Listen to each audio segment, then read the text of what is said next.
रहे थे ब्रिटिश प्रशासन की प्रमुख विशेषताएं। उसमें हम विशेषज्ञों का समन्वय तक का पॉइंट डिस्कस कर चुके थे। इसका नेक्स्ट इम्पॉर्टेंट पॉइंट आता है गैर विशेषज्ञ अधिकारियों की प्रभावशीलता। ब्रिटिश लोक प्रशासन की एक सबसे महत्वपूर्ण विशेषता यह है कि यहाँ पर सामान्यज्ञों का अधिकार है, यानी सामान्य प्रशासकों या अधिकारियों का महत्वपूर्ण स्थान है। एक सरकारी विभाग का स्थायी अध्यक्ष किसी विषय का विशेषज्ञ नहीं होता। वो सामान्यतः मंत्री का एक सामान्य परामर्शदाता होता है। वो मंत्री के अधीन रहकर कार्यों को करता है। वह किसी विषय का विशेषज्ञ नहीं होता, अपितु सामान्यज्ञ ही होता है। फिर आता है विधि का शासन। ब्रिटेन में कानून का शासन है, विधि का शासन है, अर्थात कानून की दृष्टि में सभी इक्वल हैं, सभी समान हैं। साधारण नागरिकों एवं प्रशासनिक अधिकारियों में किसी प्रकार का कोई भेदभाव नहीं किया गया है। यहाँ पर फ्रांस की भांति प्रशासनिक कानून और प्रशासनिक न्याय की अलग से कोई व्यवस्था नहीं है। अन्य विशेषता आती है कि ब्रिटेन में कानून ही सर्वोपरि है। जब तक कोई व्यक्ति स्पष्टतः कानून के विरुद्ध आचरण न करे और कानून के विरुद्ध किया गया यह आचरण देश के सामान्य न्यायालय में सिद्ध नहीं हो, तब तक ना तो किसी को दंड दिया जा सकता है और न ही कोई शारीरिक हानि पहुंचाई जा सकती है। ब्रिटेन की प्रशासन की अन्य विशेषता है कि कोई भी व्यक्ति कानून के ऊपर नहीं है। प्रत्येक व्यक्ति, चाहे उसका पद और स्थिति कुछ भी हो, देश के सामान्य कानून से ही प्रशासित होता है। जो बात एक व्यक्ति के लिए कानून है, वही समस्त नागरिकों के लिए कानून है। यहाँ पर संवैधानिक सिद्धांतों का न्यायिक निर्णयों की उपज होना भी है। बहुत से मामलों में जहाँ विधान में कोई स्पष्टता नहीं है, न्यायालयों के निर्णय ही अंतिम निर्णय माने जाते हैं। ब्रिटेन में समितियों का महत्वपूर्ण योगदान है।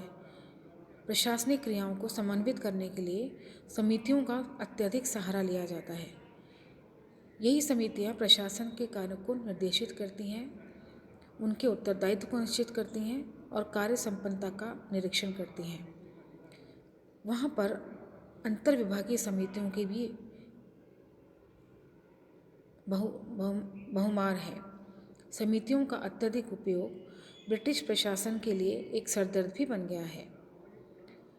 ब्रिटिश लोक प्रशासन का जनता का नियंत्रण रहता है। मंत्रिमंडल किसी भी विभाग में घटने वाली घटनाओं के लिए संसद के प्रति उत्तरदायी रहता है। वहाँ पर सामूहिक उत्तरदायित्व और व्यक्तिगत उत्तरदायित्व, दो प्रकार के उत्तरदायित्व पाए जाते हैं। सामूहिक उत्तरदायित्व में एक मंत्री केवल अपने कार्यों के लिए ही संसद के प्रति उत्तरदायी नहीं रहता, वरन अपने साथियों के कार्यों के लिए भी उत्तरदायी रहता है। मंत्रिमंडल की स्वीकृति अथवा सहमति के बिना किए गए कार्यों के लिए कोई मंत्री सामूहिक उत्तरदायित्व का नाम लेकर अपना बचाव नहीं कर सकता और ऐसी स्थिति में उस मंत्री को अपने पद से त्यागपत्र देना होता है।